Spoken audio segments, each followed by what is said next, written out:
Assembleia de Deus. Este é o seu programa Voz da Assembleia de Deus. Meditando na Palavra.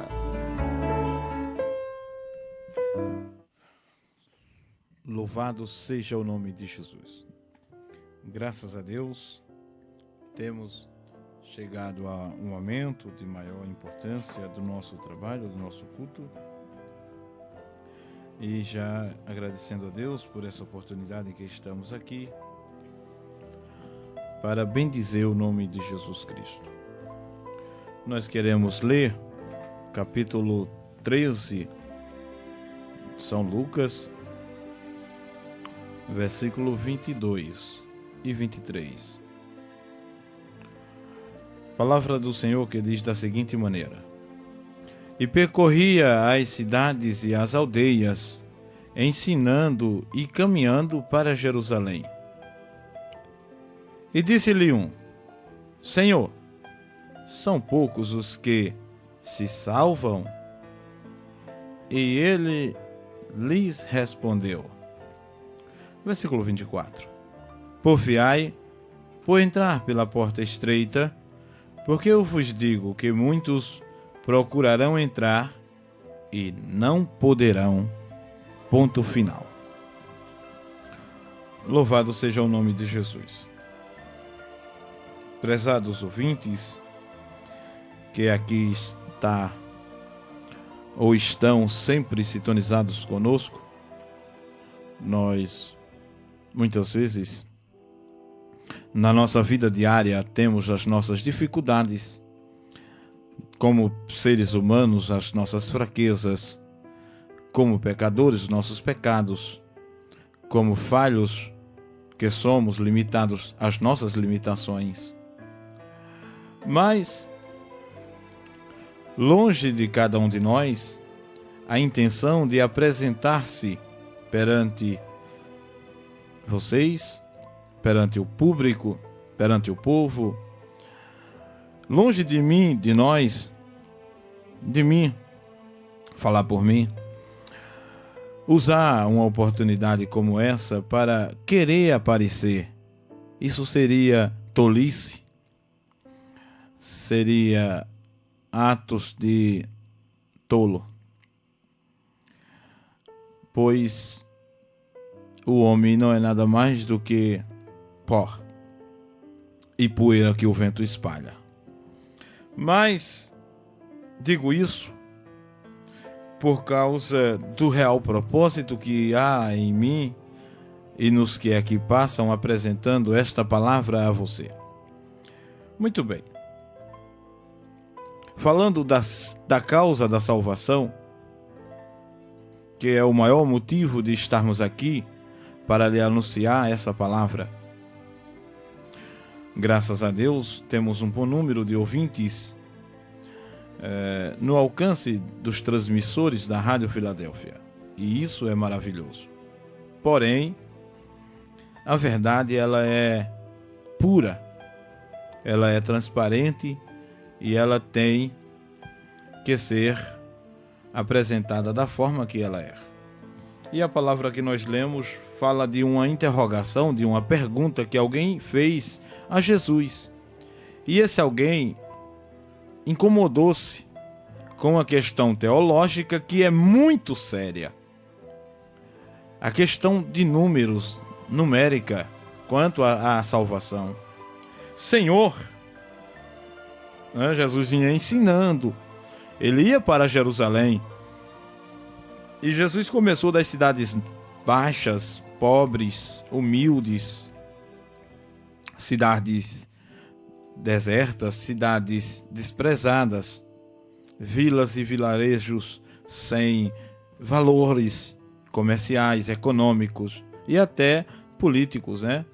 Jesus ele começou a fazer seu trabalho com as pessoas pobres, porque Jesus não despreza ninguém, principalmente os pobres, né? Nós, seres humanos, eu vou dizer nós para ser educado, temos a propensão ou a pendência de querer ou de fazer acepções de pessoas. Mas Jesus começou fazendo trabalho usando com as pessoas pobres, né? Usando na sua obra os pobres, porque pobres também são pessoas. Recentemente aqui teve um prefeito que se elegeu surpreendentemente pela primeira vez, se candidatou para o prefeito e ganhou. Mas o seu trabalho começou há mais de 3 anos atrás, conscientizando a classe trabalhadora, os pobres, né? E ele foi agora preteado, né? Ganhou o pleito e foi eleito prefeito, né? De uma cidade aqui bem próxima. Mas Jesus, ele fez da mesma forma, ele começou com os pobres. Mas esse cidadão se preocupou com a causa numérica.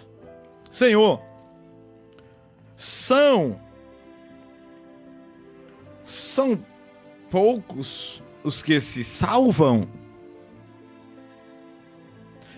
Dá a entender que ele também queria saber se eram muitos. Era a mesma coisa. São muitos, senhores. Senhor, são muitos os que se salvam? Mesma pergunta. Só que ele usou aqui a palavra pouco na tradução. Salvo engano, eu tenho alguma tradução que deva ter lá. São muitos os que se salvam. Se eu não estou equivocado, eu tenho sim. Mas o que Jesus respondeu? Jesus disse: porfiai por entrar pela porta estreita. O que é porfiar, irmão Ailton? Só para quem não sabe, porfiar é lutar, brigar, não no sentido de arengar, de causar contenda, bagunça, confusão, não. Mas brigar no sentido de esforçar-se, lutar, fazer um esforço, porfiar, se esforçar para entrar pela porta estreita. Porque eu vos digo que muitos procurarão entrar e não poderão. Nós sabemos que essa porta estreita é o caminho do céu. Então, em dado momento, Jesus, ele nem disse que são poucos e nem disse que são muitos aqui, nessa passagem. Mas lá em Mateus capítulo 7, o versículo 13 e 14, Jesus disse que é muitos poucos os que entram para o céu e muitos os que vão para o inferno. Ou melhor, os que serão lançados no inferno. Porque a criatura humana acha ou acredita que ninguém vai ou que vai andando com os próprios pés, né? Mas não é isso. Inclusive eu encontrei pessoas que já interrogaram e interrogam as pessoas por aí. Você acha que Deus fez o ser humano para lançá-lo no fogo? Inclusive eu tenho uma literatura e até estou escrevendo um raciocínio sobre isso, botando no papel. A literatura referida diz assim: você acha que um Deus de amor e tão bom pegaria um filho seu e colocaria no fogo? Imagine aí traz aquela literatura, por um pouco de pecado ou por um crime. Aí pede para você, orienta você a pensar numa atrocidade hedionda, né? E você imagina essa pessoa agora numa frigideira assando para toda a vida, só por causa de um pecadinho, uma vida de pecado tão curta. Porque 70 anos, 80 anos é muito curto para a eternidade. É menos do que isso aqui, ó. Um estralar de dedo, tá? A eternidade é incomparável. Não há descrição. Então, o referido à literatura, o grupo religioso, questiona isso. Como que fosse Deus quem fosse lançar o homem no inferno? E não é. É a justiça divina. É diferente. É uma escolha do próprio homem. Então esse cidadão aqui, ele pergunta a Jesus: Senhor, são muitos os que se salvam? Ou são poucos os que serão salvos? Aí Jesus disse: esforçai-vos por entrar pela porta estreita. Por quê, Senhor? Por quê? Porque eu vos digo que muitos procurarão entrar e não poderão. Aí ele faz uma parábola. Quando o pai de família se levantar e cerrar a porta, cerrar com C, que é fechar, né?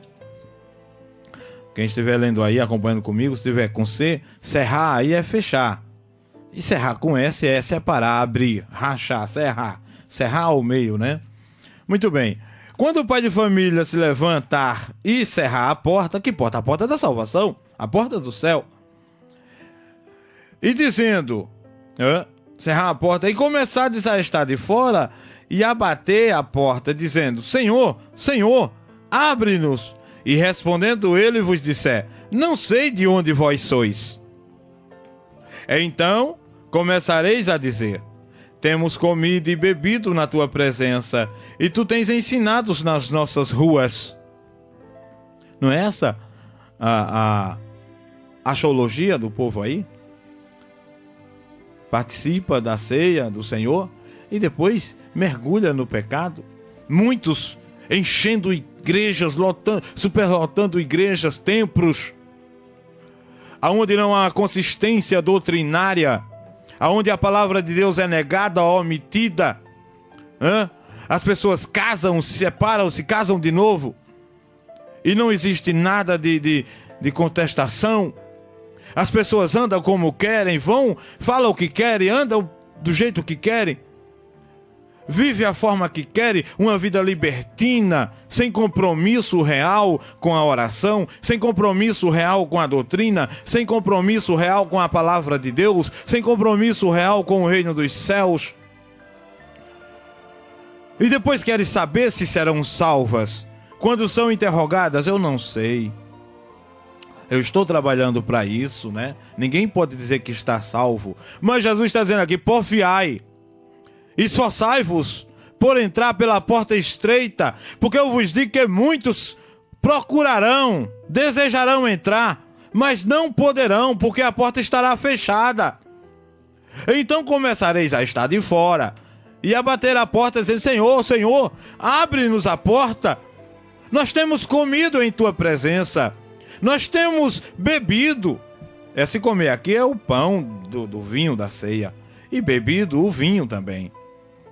E tu tens ensinado em nossas ruas. Isso é através dos mensageiros, irmãos, viu? Muitas pessoas hoje não querem ser crente, né? Quantas vezes a gente já levou tantas portadas na cara?